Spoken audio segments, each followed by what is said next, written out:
Bom, hoje eu vou estar falando sobre potência, tá? No regime estacionário senoidal, que é a forma de onda, tensão de alimentação utilizada no sistema elétrico mundial. Aqui a gente começa aqui o estudo com algumas formas de ondas. Aliás, a forma de onda senoidal é aqui das tensões e correntes e as formas de ondas da potência, né? Que a gente chama de potência instantânea. Seriam esses três carinhas aqui embaixo, essas três formas de onda. Quando a gente tem uma tensão e uma corrente que estão em fase, aqui exatamente como mostra isso aqui, a gente vai ter uma potência aqui que vai ser sempre positiva. Por quê? Porque a cada instante de tempo que eu multiplicar a tensão pela corrente, aqui a gente está em valores positivos, então a multiplicação dos dois tem que dar valores positivos. Aqui a gente entra em valores negativos e a multiplicação dos dois tem que dar também valores positivos, então, né? Então eu tenho a máxima transferência de potência da fonte para a carga, né? A potência ela se dá sempre da fonte para a carga e em valor máximo, que é a potência ativa, né? Potência em watts, que vai ser o valor médio dessa forma de onda aqui, como a gente vai ver depois. Quando eu tenho uma tensão e uma corrente defasadas em 90 graus, né? Significa que eu tenho um circuito aqui com reatância capacitiva ou indutiva, né? Sem resistência, só uma reatância capacitiva ou indutiva. Percebam que a potência instantânea aqui ela está sempre variando entre valores positivos e negativos, né? Se a gente fizer o valor médio dessa forma de onda aqui, ela vai ser zero, ou seja, a potência ativa, a potência útil, né, dada em watts aqui nesse caso, desse circuito é zero. E nesse caso aqui, um exemplo de uma tensão aqui, numa determinada frequência e uma corrente com exatamente o dobro dessa frequência, né? Seria uma segunda harmônica da corrente, no caso de a gente ter uma carga não linear. Aí o que acontece aqui? A potência útil, né, entregue por essa segunda harmônica, ela é nula. Então, mesmo que fosse terceira, quarta, quinta harmônica, né, múltipla inteira da frequência fundamental, que é essa daqui, eu vou ter sempre uma potência média nula, tá? Então, por isso que as harmônicas não contribuem para a transferência de potência útil para carga. Só a primeira harmônica contribui, como a gente vê nesse primeiro gráfico aqui. E aqui E a gente tem o caso onde a gente tem uma tensão, tá? Uma onda de tensão, uma senoide de corrente e elas estão levemente defasadas uma da outra. Significa que eu tenho uma carga resistiva junto com uma reatância, né? Capacitiva ou indutiva. E aqui em pontilhada a gente tem o gráfico da potência instantânea. Então percebam que nesse instante de tempo aqui, ó, marcado por determinado por esses dois, delimitado por esses dois pontilhados aqui, eu tenho a potência instantânea atravessando valores negativos, né? Aqui está o eixo de referência do zero, né? E a potência instantânea atravessa valores menores que zero. Isso acontece porque nesse instante de tempo a gente tem a onda da tensão negativa e a da corrente está positiva. Então, um valor positivo multiplicado por um negativo vai dar um valor de potência instantânea negativa. Significa que existe potência reativa nesse circuito. Então a gente vai a partir dessa potência a gente pode dividir ela em duas outras senoides, que seria essa daqui, aqui embaixo, que tem valor médio nulo e representa a potência reativa, né, a potência que não contribui com o processo de, de transformação de calor na carga, né, enfim, calor, luz, movimento, seja lá o que a corrente elétrica estiver trabalhando na carga. Essa potência reativa aqui não vai contribuir, tá? Então por isso que ela tem o valor médio nulo. A gente pode ver aqui, ó, aqui está o eixo de referência, tá? Novamente aqui. E se a gente fizer a integral, né, o valor médio dessa forma de onda aqui é nula. Já a outra componente, a componente ativa, né, da potência instantânea aqui, seria essa forma de onda aqui, ó. Percebam que ela não desce para valores menores que zeros, ela continua sempre acima do zero e ela vai ter um valor médio diferente de zero, que é esse cara aqui. Vai ter então EV vezes I vezes cosseno. Então aqui a potência média é a potência ativa, né? A potência em watts aqui que a gente tem. E novamente aqui em pontilhado a potência instantânea, né? Que é a mesma que está aqui em cima. Bom, só mais um detalhe aqui que eu esqueci de falar antes, mas aqui, quando a gente tem o, o valor aqui da potência instantânea ali, como eu vou explicar depois, o valor da potência ativa, a potência em watts, é o valor médio dessa forma de onda, não o valor RMS dessa forma de onda. Então, tomar muito cuidado para não se confundir com isso, tá? Porque o valor RMS a gente extrai para achar a potência, né, útil, a potência média, ou em watts, né, da forma de onda de tensão e de corrente, né, quando a gente usa com o resistor lá, né. Mas para tirar a potência média, a potência em watts da forma de onda da potência instantânea, dessa onda aqui, a gente tira o valor médio desse cara aqui, não o valor eficaz. Bom, então aqui a gente tem a dedução, tá, de como a gente chega naquelas relações lá de potências, né, dos triângulos de potência lá, quando a gente tem cargas reativas, né, tem potência reativa aparente. Então o estudo começa em primeiro lugar aqui. Eu tenho uma tensão, tá, e uma corrente senoidais. Então aqui está dando a expressão no tempo ali da corrente e aqui da tensão, tá? Isso aqui é o ângulo da corrente ali e o ângulo da tensão, tá? Tem o θi e o v aqui. E a expressão da potência instantânea é isso daqui, né? V de t vezes I de t. Ela vai dar naturalmente também uma senoide, como a gente viu ali.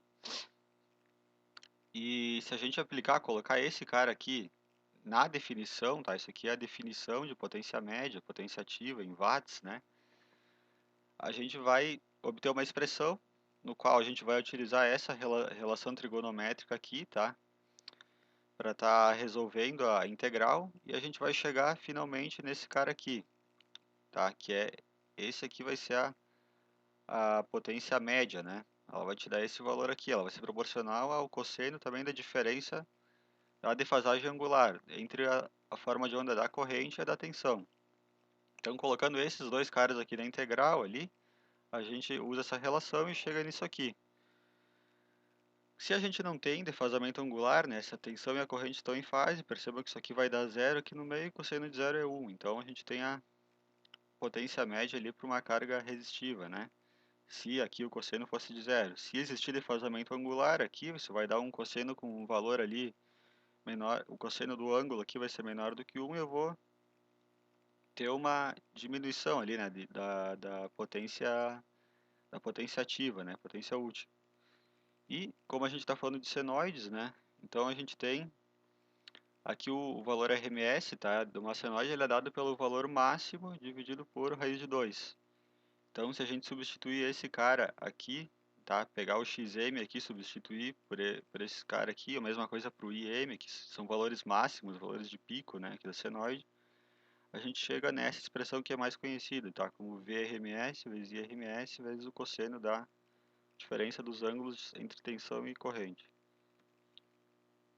E aí, triângulo das potências, tá? Por que que ele existe aqui, esse triângulo? Ele existe, ele vai existir naturalmente se eu tiver uma impedância que é formada por uma resistência mais uma reatância, né? Seja ela capacitiva ou indutiva.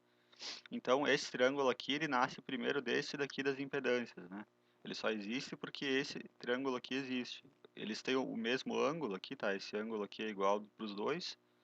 É o ângulo de defasagem entre tensão e corrente, que a gente viu antes ali, né? É o ângulo da tensão menos o da corrente. E dali a gente chega nessas expressões aqui, né? Olhando para esse triângulo.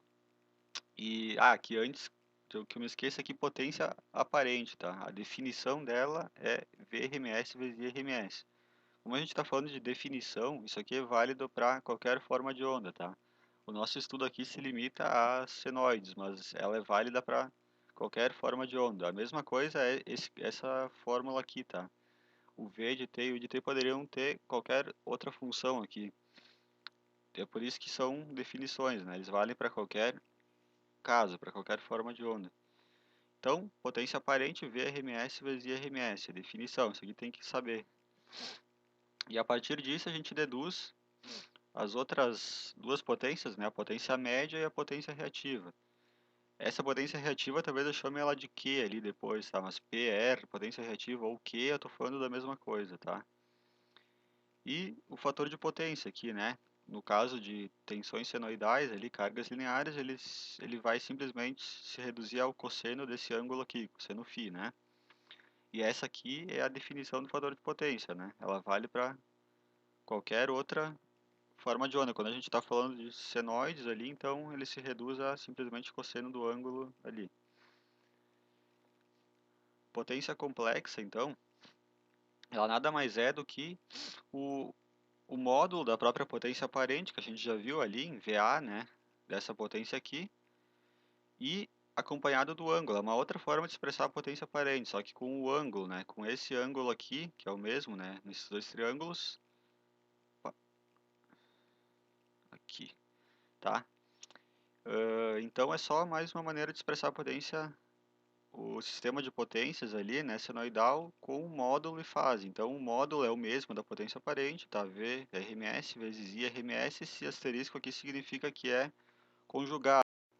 Bom, mas e aí por que complexo conjugado aqui no caso, né? A gente tem, por que esse asterisco aqui, né, no complexo conjugado da corrente? Bom, esse ângulo aqui, como a gente acabou de ver aqui, ele é justamente o ângulo da tensão menos o ângulo da corrente. Então, fazer menos o ângulo da corrente é pegar o ângulo dela e fazer o complexo conjugado. Então, é justamente essa informação aqui que eu quero representar, né? A potência aparente juntamente com o ângulo. E por que complexo conjugado? Porque eu quero, o ângulo representa a defasagem entre tensão e corrente, que inclusive a gente achou aqui nessa expressão aqui da dedução da potência média, né? A gente viu que é V menos o ângulo de V menos o ângulo de I. Então, por isso aqui fica, eu preservo o ângulo da tensão e multiplico pelo complexo conjugado da corrente elétrica. Bom, aqui a gente tem então algumas expressões aqui, tá? A gente chega aqui para chegar nessas expressões que são bem conhecidas, que geralmente ali os professores passam direto, né, sem explicar a dedução. Mas aqui tá a dedução, tá? Se eu pegar o VRMS e RMS representando ele como fasores, né? A tensão e a corrente como fasores, portanto eles têm módulo e ângulo aqui, tá? Eu tenho a impedância Z. Se eu substituir esse cara aqui, VRMS, aqui nesse VRMS dessa expressão, eu chego nisso daqui. Como eu tenho IRMS multiplicado pelo seu conjugado, né, a parte imaginária, a parte de ângulo aqui vai sumir, vai sobrar só um módulo aqui, né? Porque tá cancelando a multiplicação de dois números complexos na forma polar, né? Eu somo os ângulos, como aqui esse aqui é o conjugado complexo desse, sobra só o módulo, então eu fico Z vezes IRMS. Percebam que a informação do ângulo aqui some o ângulo, mas a informação de ângulo, para mim a potência complexa, ela está implícita nesse Z aqui, né? O Z já contém a defasagem angular entre tensão e corrente porque ele é uma impedância, né? Então, a gente chega nessa expressão aqui. E aqui é a mesma coisa para tensão, né? Se eu substituir aqui, isso aqui é válido, tá? Eu estou igualando os dois aqui na equação, estou dizendo que isso aqui, o conjugado disso, é igual ao conjugado disso dividido pelo conjugado disso. Então, isso aqui é válido também. Para que eu estou fazendo isso? Para substituir esse IRMS aqui nessa expressão aqui e obter uma expressão para a potência complexa em função da tensão agora, né? Essa aqui foi em função da corrente, aqui em função da tensão. Só que percebam que aqui eu tenho o conjugado complexo da impedância aqui embaixo, então tem que tomar cuidado. E aqui só o módulo da tensão. Sendo a potência complexa uma grandeza complexa, eu posso representar ela ali na forma polar, que é essa daqui, ou na forma retangular, né? Na forma retangular que tem a potência média e a reativa já separadas aqui em duas componentes aqui.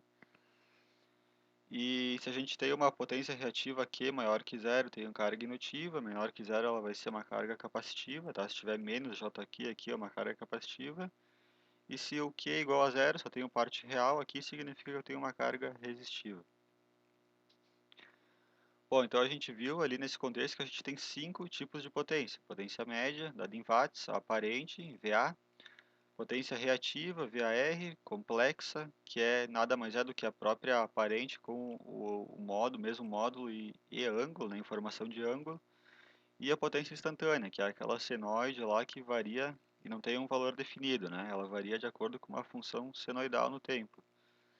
Então, a gente vê aqui que as potências médias, aparente e reativa, elas não variam no tempo, elas possuem um módulo fixo, aquelas lá do triângulo, né? A potência complexa também, mas ela também é ela quer expressar o ângulo, né? O ângulo o ângulo das potências para te ter o, o cosseno, né, desse ângulo e obter o fator de potência. Então, ela é complexa, é só mais uma forma de expressar a potência aparente ali com informação de ângulo, tá? Instantâneo é uma sinoide que varia com o tempo, tá? Aqui, tá, agora uma dedução aqui de onde que vem o valor eficaz, tá? E por que que a gente usa um valor eficaz para descobrir a potência dissipada no resistor? Por que que é o valor eficaz? Então, ele tem essa explicação aqui. A gente parte aqui de um circuito DC, tá? Com formas de onda DC de corrente, e quando a gente tem uma forma de onda DC aqui, o valor RMS dessa forma de onda DC é o próprio valor dela, né? Se eu tenho aqui, vamos dizer, 10 volts, isso não importa, mas 10 volts dividido por um resistor de 10K aqui, eu teria 1 miliampere de corrente aqui. Esse 1 miliampere ele é o próprio valor eficaz da corrente, né? Quando a gente tem níveis DC aqui, né? Não tem nada de alternado aqui, é tudo contínuo. Então a potência, a gente sabe até que a potência nesse resistor aqui, ela é dada por essa expressão aqui, tá? Eu chamei de RMS novamente porque a corrente aqui é o próprio valor RMS, tá? Quando a forma de onda é DC. E então a gente está interessado em descobrir aqui o valor eficaz, o valor da potência, tá? Entregue para a carga por uma fonte AC. Como a tensão aqui está variando, a gente tem que ter um parâmetro para descobrir qual o valor da potência, né? A gente não pode ficar com a potência instantânea lá que ela não expressa o quanto de calor que essa carga aí vai estar produzindo, né? A potência em watts. Eu preciso ter um valor fixo, né? De potência média ali, não aquela instantânea. Então, eu venho aqui, primeiramente, sempre começando pela definição de potência, tá? Definição de tensão e corrente aqui, substituo esse cara nessa fórmula aqui e chego nisso aqui. Como eu estou comparando duas potências médias, então eu tenho, percebam aqui, P, R vezes IRMS, está aqui, eu estou igualando a essa expressão aqui. Então, eu tenho aqui desse lado a R sobre o período vezes a integral aqui, tá? Do jeito que está aqui embaixo, para estar descobrindo qual a potência que esse cara aqui com uma fonte alternada tá entregando para essa resistência que tem, por sinal, o mesmo valor dessa daqui, tá? As duas resistências têm que ter o mesmo valor. Aí eu vou passar esse R para baixo, vou cortar, o que vai me sobrar é isso aqui. Então, o valor eficaz ele vem de uma necessidade ali de tu saber quanto que uma fonte alternada tá fornecendo potência para uma carga aqui resistiva, né? Então é por isso que se usa o valor eficaz aqui para descobrir a potência nos resistores, né? Vem dessa necessidade ali que eu mencionei. O valor eficaz de um sinal periódico ele ainda pode ser determinado através de uma série de Fourier, tá? Então, dando exemplo aqui, se eu não tenho aqui, por exemplo, a forma de onda da corrente aqui, eu não consigo colocá-la numa integral porque ela não tem uma função definida, ou eu não conheço, né, essa função ali, mas se eu tiver a série de Fourier dessa corrente elétrica aqui, tá? Eu posso estar jogando ali dentro da expressão essa série de Fourier aqui e vou estar obtendo esse cara aqui como expressão. Então eu pego cada uma das harmônicas aqui, tá? Isso aqui é a mesma coisa que o valor eficaz dela ao quadrado e vou estar colocando nessa raiz aqui, somatório, esse aqui é o valor médio, tá? Se tiver, né, no caso de uma senoide normal, esse valor médio é zero, ele não existe, tá? Mas se tiver, a gente inclui aqui no valor. Então, quando eu não tenho a função definida de uma forma de onda qualquer, aqui eu dei, no caso, o exemplo de corrente, mas poderia ser uma forma de onda de tensão também, né? Qualquer onda, tá? Seja lá, independente do que ela tiver, da grandeza física que ela estiver representando, eu posso calcular o valor eficaz dessa onda por essa expressão aqui. Quando então eu conheço a série de Fourier dela, né? Mas não tenho a função que define ela no tempo aqui, então eu posso estar utilizando essa expressão aqui. Essa expressão ela é bem utilizada ali no âmbito da eletrônica de potência, tá? Então, se vocês não conhecem ela ainda, quando estudarem eletrônica de potência, provavelmente vocês vão se deparar com essa expressão aqui. Aqui um exemplo rápido, tá? Eu não sei se vai dar para ver aqui, mas é 17 amperes aqui nesses dois aqui, que está marcando esses 2 amperímetros no exemplo aqui. Aqui é 13,3 e 17,2 amperes aqui.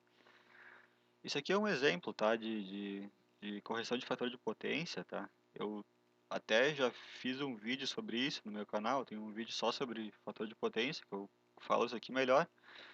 Mas aqui, de uma forma geral, o fator de potência ele consiste em tu diminuir a corrente elétrica da fonte, tá? Percebam que com a inserção de um capacitor, aqui ele está desconectado e aqui eu conecto ele no circuito. Então, quando eu inserir um capacitor aqui, eu estou diminuindo a corrente elétrica que está passando na fonte aqui, tá? Mantendo a mesma corrente original aqui que tinha aqui em cima na carga, ou seja, não mexo na natureza da carga, ela fica do jeito que está aqui, recebendo as mesmas correntes, tensão aqui, mas eu extraio menos corrente eficaz da fonte aqui, tá? Esse valor é o valor eficaz aqui mostrado no amperímetro. Tendo um valor eficaz menor, eu vou ter menos perdas aqui nos fios, né? Porque os fios eles têm uma certa resistência aqui. Vou diminuir o aquecimento dos cabos e vou estar extraindo menos potência aqui da fonte, tá? Mantendo, obviamente, a natureza da carga intacta aqui. E aqui está a forma de como eu chego no valor desse capacitor, tá? Primeiro eu descubro a potência reativa aqui que esse circuito está consumindo. Com esses valores aqui de potência reativa, que esse indutor aqui, tá, é o responsável por essa potência reativa, que é o Q que a gente viu lá, ele deve ser compensado com o capacitor em paralelo. Então o capacitor ele vai ter que estar tirando do circuito essa potência aqui também. Então, mesmo do que o indutor aqui estava puxando. Só que aqui, como eu tenho uma potência, isso aqui é só para potência no capacitor. Então aquele S lá ele vira simplesmente um Q. Tá? Esse Q é a mesma coisa que esse PR aqui, tá? Só está escrito de duas formas. PR igual a Q, dá na mesma. Colocando aqui na expressão, a gente obtém então o valor do capacitor para compensar essa energia reativa aqui, tá?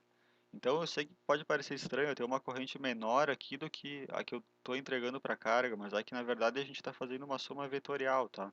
Entre a corrente do capacitor, tá? A fonte entrega a corrente para o capacitor e para a carga. Então a gente faz a soma vetorial dessas duas correntes aqui, a gente chega nesse módulo de 13 amperes aqui. E a corrente, tá? Ela vai estar aqui na fonte, ela vai estar em fase com a tensão da fonte. Então a gente tá ali utilizando a carga com a maior eficiência energética possível, né? Aqui através da correção do fator de potência com esse capacitor aqui.